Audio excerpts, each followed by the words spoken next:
Hello folks, it's that time of the year again where we got more tier changes, and I just want to start the video off saying if the title looks like it's a jab at anyone, it 100% is. It is 100% intentional. These tier changes happen every month. This isn't anything huge. Pretty much nothing changed, honestly.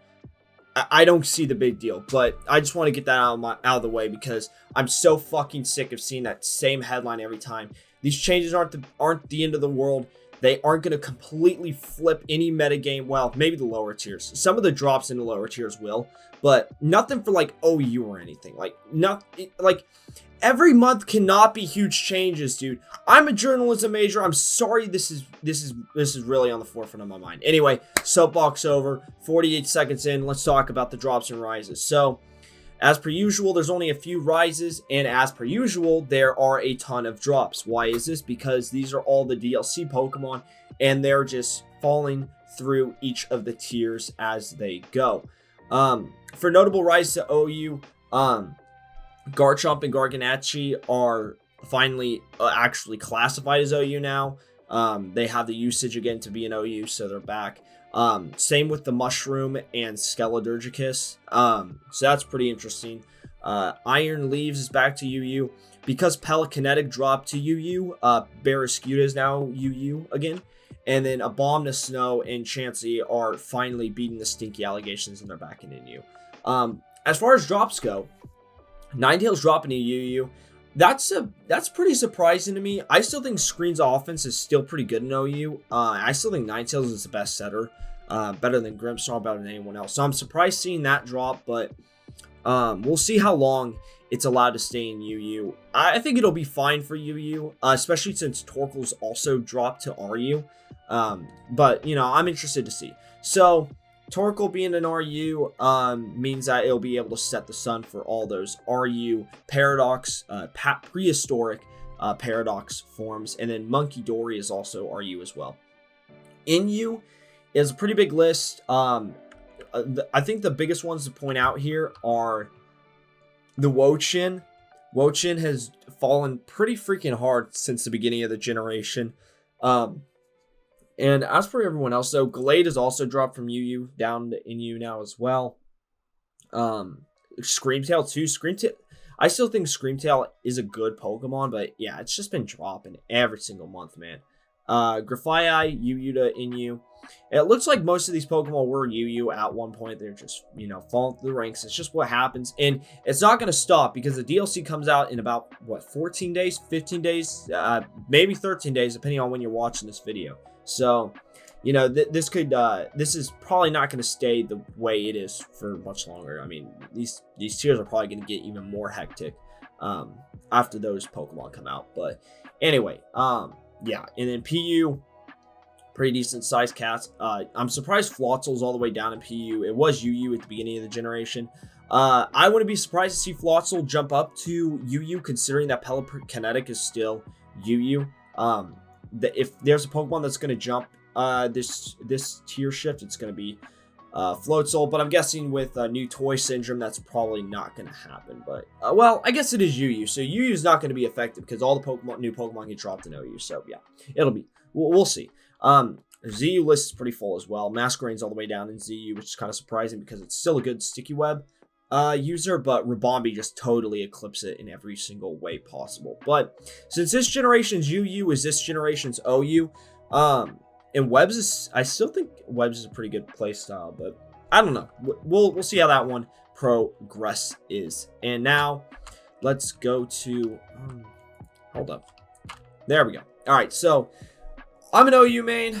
Let's talk about OU. So I think there's two big things I want to take away from this. One is that Great Tusk is back at number 1, and it's below 40% usage. So meta is becoming less centralized. You know, you're getting more Pokemon that you can choose from. So I think that's interesting. Great Tusk back on number 1. King Gambit's, I mean, it's still freaking amazing. And then the other one I want to talk about is Rillaboom. Rillaboom has jumped a ton. This is mostly because of its synergy with Sneasler, but also because it got Grassy Glide back. So that's kind of unsurprising to see. I still don't understand Iron Moth being number 8. I don't ever see this Pokemon, like, ever. So, God knows why that thing's there, but, you know, good for it, I guess. Another notable thing I should point out is, sorry, this is a bit blurry. I think this is just how it's Smogon, the image process. I don't know, whatever. I think it's interesting that 2 Pokemon are on this ban list, which, of course, you know, that changes things. We will look at the OU actual percentages here in a second. But yeah, it's interesting seeing 2 banned Pokemon still at number 17, 18. These guys must have just been spammed the heck out of for the first part of the month. So that's really interesting to see. I'm surprised Glamour is still up here though. I don't know why. I just don't think Glamour has much of a use in this meta anymore. With Gliscor getting banned, Landorus T has reclaimed some of its crown. It was just right above the cut off in November, and now it is comfortably in OU once again.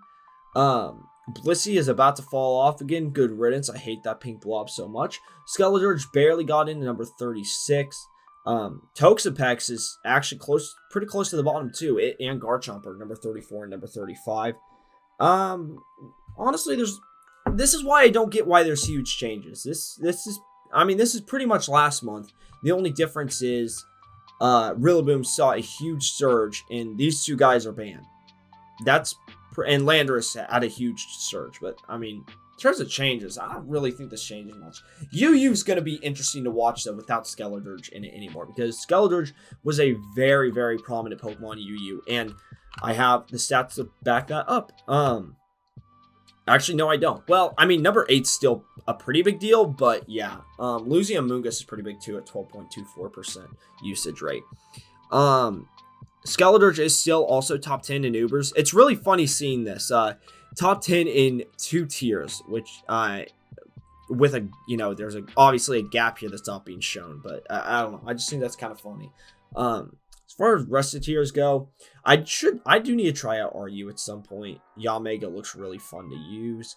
Gligar being number 4 in use, kind of interesting. Nothing else is really jumping out to me right now.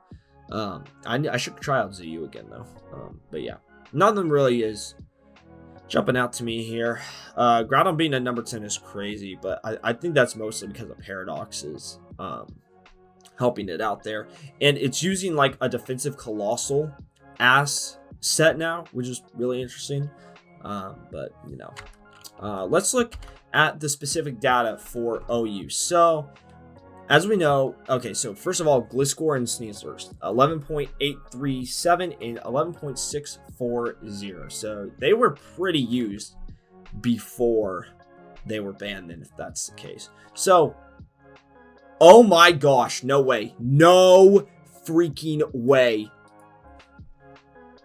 That's actually pretty surprising. So, Weavile is actually just on the precipice of OU. It's like, it is so close. It is, what is that? That's like less than 0.1% away from it. 4.52. Yeah, it's about 0.1% away from being OU. So I think my next video is going to be a Weavile video. That's crazy. Weavile is actually so back.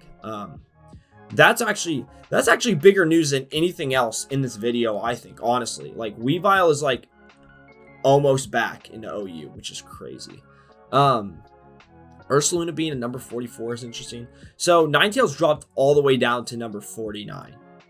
So it's being used less than Meow, Tornadus, Therian, Ursa, Claude. It's being used less than freaking Maushold of all Pokemon. That's pretty interesting. Weezer, Galar is, I've been seeing a lot more Weezer Galar. Well, I don't know if I've been seeing a lot more, if I just been watching too many Blender videos, but yeah.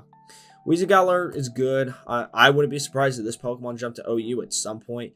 Same with Moltres, or, well, Moltres too, I guess, but more of Milotic. Rotom Wash is pretty far down, actually. That's crazy. Down at 2%. And then Gudra caps his Hisuian form, caps us off for the 2%ers. I think that's pretty much all I want to see. Well, let me look at UU real quick. I am interested to see how close Torkoal and of the other Pokemon. Monkey Dory were. So Torkoal was at, so Monkey Dory, first of all, was 3.817%. So it was like 0.7% off, which is kind of far, but not really. Man, UU has a lot more Pokemon above the cut. UU has 47 compared to OU's like 38. That's crazy. And then Torkoal was all the way down at number 53, with about a 1.4% away from the cutoff. So yeah, that's all I got for today, folks. Thank you all very much for watching. Sorry I wasn't able to do this for November. I was at a bowling tournament, so, or no, I wasn't at a bowling tournament for November. I was at a conference actually. So yeah, but I'm back. Hopefully I'll be able to do this for the new year as the new year rings in. Thank you all very much for watching. Let me know your comments down, or wow, let me know your thoughts in the comments down below. Tell me what you guys think. Is my soapbox out of place? Are we gonna see, like, I don't know. Are we who is gonna get banned first from one of these tiers? I guess that's what I'm most interested in. And also, what do you want my next video to be? You know, we could try out. I think I kind of want to use Ninetales and UU actually. Try and do it like a double weather team would be interesting. So we'll see. Thank you all very much for watching though, and I'll see you guys in the next video. Peace.